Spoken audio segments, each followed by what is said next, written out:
Hey guys, Dr. Martin Hart here. We're on the road this week, so you're getting a hotel podcast video. But I wanted to answer a question a patient I had. Basically, how did I get this bad? Right? So for her, she's dealing with some liver and gallbladder congestion and some mast cell issues. And her question was really, how did my liver get so congested? Right? And the answer to that question is what I call the chronic disease cycle. So on the video, I'm going to open up a little whiteboard here, just like that. Perfect. Okay, so I can show you guys the chronic disease cycle. So you're moving along in your life and you're starting to basically accumulate things. You have your genetics, you have the way you eat, if you exercise enough, your lifestyle habits, but you also have things from the environment. So you start to accumulate toxins or heavy metals or mold or infections, but you're not symptomatic yet. And then some event happens. We call it the triggering or precipitating event. And that starts you in to the chronic disease cycle. Okay, so we call that part the disease process. Okay, the disease process. So if for you it's Lyme disease, that might look like joint pain, aches, fatigue, brain fog. It's the way the infection is directly affecting your body. And then as we go along, we have things that are called um, precipitating but perpetuating factors. So what they do is they're the things that keep you sick. Maybe they weren't a problem before, but now they are. Root canals, mercury fillings, EMFs, heavy metals that were in the body that maybe weren't a big deal or pretty low level before, but now they're too much, right? And next could also still be things like your genetics, your lifestyle, your diet, etc.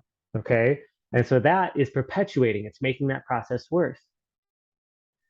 And then we have the disease effects. So there's a disease process itself, like for instance, in Lyme disease, the Borrelia creating an infection. But the secondary effect is that Borrelia eats parts of your collagen and steals some of your minerals. Well, that secondary effect is now joint damage, connective tissue damage. And so you're going to have secondary effects from that.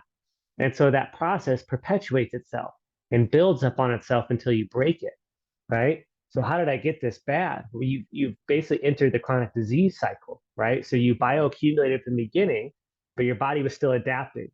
Something broke that adaptive process, right? Maybe it was a tick bite or a car accident or a death of a loved one, right? It puts you in, it broke that adaptability and puts you in the chronic disease cycle. And now there's all these things feeding into it. So if we're sticking with the liver and gallbladder, you could have had a low level of toxicity from life, right? Mold toxins, heavy metals in the environment, plastics, pollutants, industrial chemicals, pesticides, herbicides, but your liver was dealing with it. And then something happened where it could no longer deal with it. A massive mold exposure in the home, being bit by a tick, right? So now your body says, now I can't deal with that. And so now it basically bottlenecks. The work stacks up. It's just like like if you work in an office, right? If something slows you down, that work stacks up, but it still has to get done. It's the same for the liver. So at this point now, the work has stacked up, but it still has to get done. So it starts to get congested. It's entered into this chronic disease cycle. So when you look at that, you can see, okay, this is why we're having a hard time breaking it. And this is also why you can't, for instance, just kill the Lyme bacteria and always get better. It's because you're in the chronic disease cycle that has more than just that process. It has all the things that led up to it, your predisposing things. It has the trigger, the Lyme disease. It has the things that perpetuate it, right? And so we have to clear those. And then we have to heal the effects of the disease. That's how you break this cycle. You break it at multiple points. You change your lifestyle. You adapt your genetics. You deal with the disease. You deal with the underlying perpetuating factors, organ issues, heavy metals, et cetera, dental issues. And then you start to heal the body of the disease effects. When you do that, you break this chronic disease cycle and you can get back to adaptability. I hope that answers your guys' questions. Put down in the comments any questions you might have about it. I'd love to answer them or engage with you and share this if you find this useful. Take care, everyone.